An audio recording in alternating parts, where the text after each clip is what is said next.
to this thing called Share My Story. Share My Story, and the title is, you want to read it or you want me to read it? Better because pregnant at 14, my horrible life. Wow.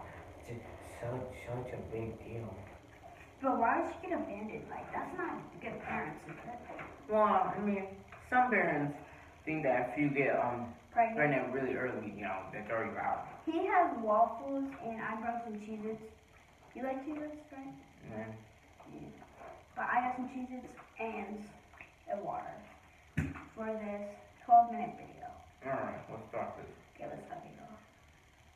Hey, I'm Jasmine, and I have the strictest parents in the world. Whenever I got less than an A, I was severely punished. Weekends were the worst. Well, there's a lot of kids who have, go through this. You're not the only person, bro. Okay, and if I was a parent, I wouldn't be mad if my child got less than an A on something. No. I mean, kind of like too strict. They'd make me sit and study for 15 hours straight. 15 hours? She needs some food and water and go to sleep, bro. Alright, keep going. My back often hurt from sitting for so long, but my parents wanted me to get top grades so I could go to an Ivy League university someday. When I got my 9th grade report card, I had an A+ in every single subject. My parents were very proud, so I asked them if I could take a break from studying and meet with some of my friends. I thought I had earned a reward, but my dad said, "No, you first have to finish high school and then graduate university. Afterward, you can have fun." But I was sick of being the obedient daughter and snuck out through my window to watch a movie at my friend Allison's house. It was great to go out for once, especially because Allison's brother, Conan, was there too. He was really cute, and I ended up talking to him for hours. Before I left to go home, he gave me his number. After that, I couldn't stop thinking about him. We met in secret a couple times each week, and we had so much fun. One day, he even snuck into my room, and that's when it happened. We went all the way, and unfortunately, our protection broke. I wasn't worried, But y'all didn't do anything about that?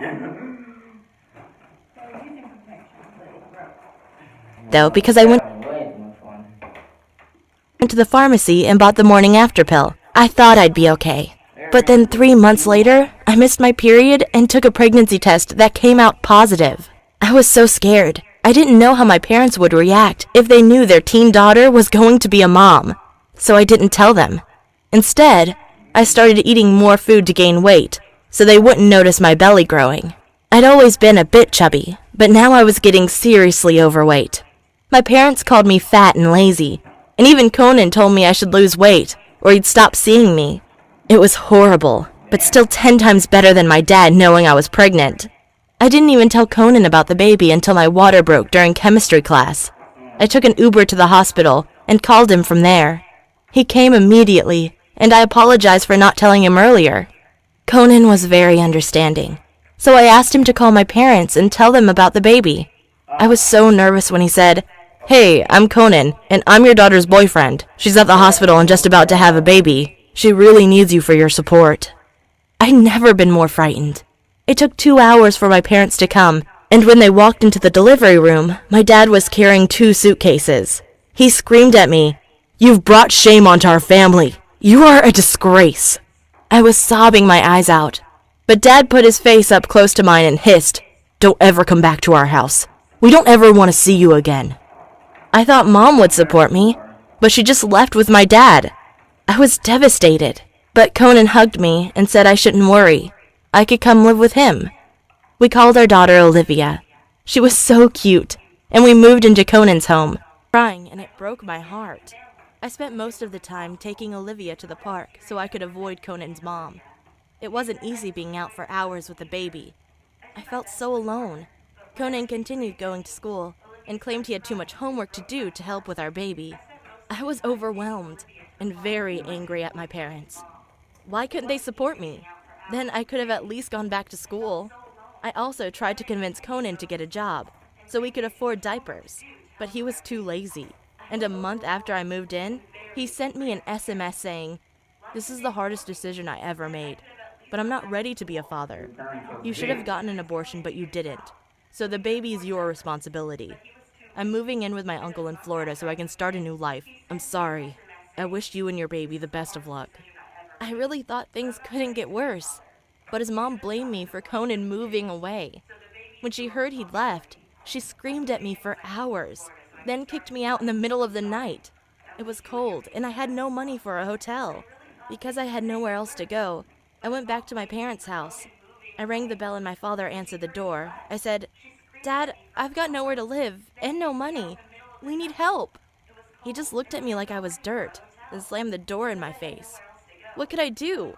I didn't know where to go, and Olivia needed diapers and food. I decided to break in through the window to my old room. After all, my parents never knew that's how I snuck out to meet Conan. When I got into my old room, I started crying. My parents had thrown out all of my things. My room was completely empty, not even a bed to sleep in. I tiptoed in the living room. I knew Dad kept a piggy bank there, and I managed to find a few $100s. I also took another $50 from his wallet. After I got outside again, I used my smartphone to find a woman's shelter. But it wasn't what I expected. Most of the women had drug problems. And during my second night there, someone stole the money I'd taken from my dad. It was tough, but I realized I had it better than most of those girls. Many had mental disorders or substance problems. I knew I didn't belong there. I was well educated and hardworking. There was no way I was going to let Olivia grow up in an environment like this. I knew I had to get a job. But who'd take care of my baby? Well, I made friends with a girl called Sarah at the shelter.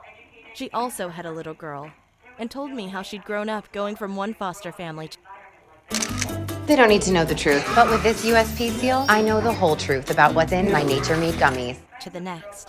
Most of them treated her very badly, and when she was 15, her boyfriend convinced her to rob a kiosk with him.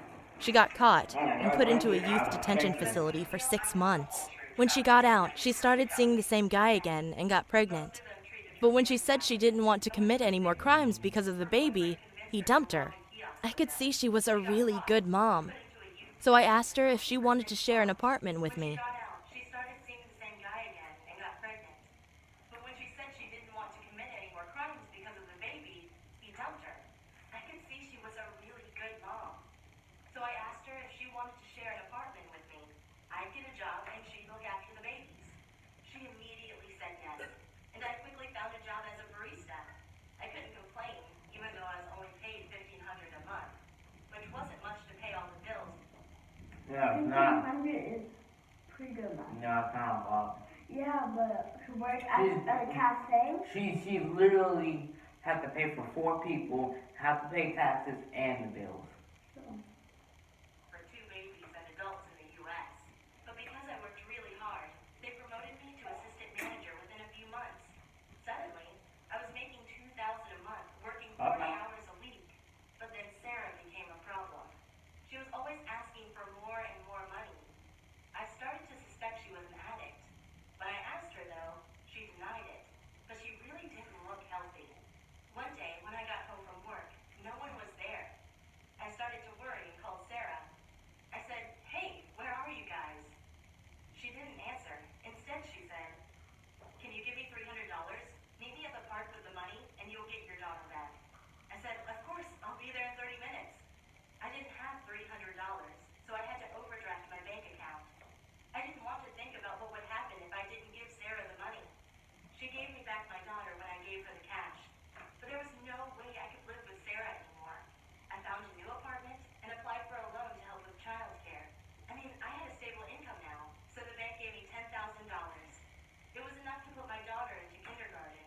Suddenly, I was working 9 to 5, and I enrolled myself in an online university too. I'd pick my daughter up after work, and then spend 4 hours every evening studying coding.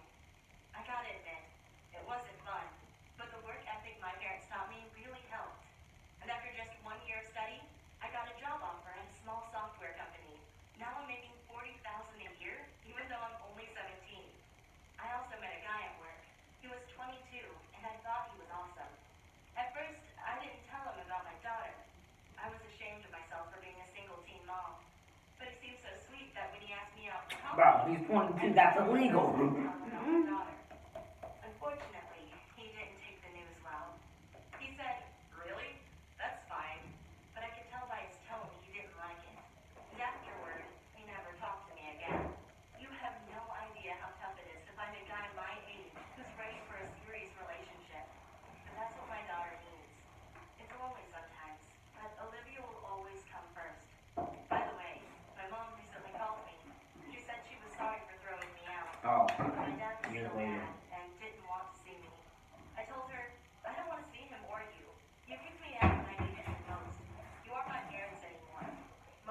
You know cried. about I parents. didn't want any more drama.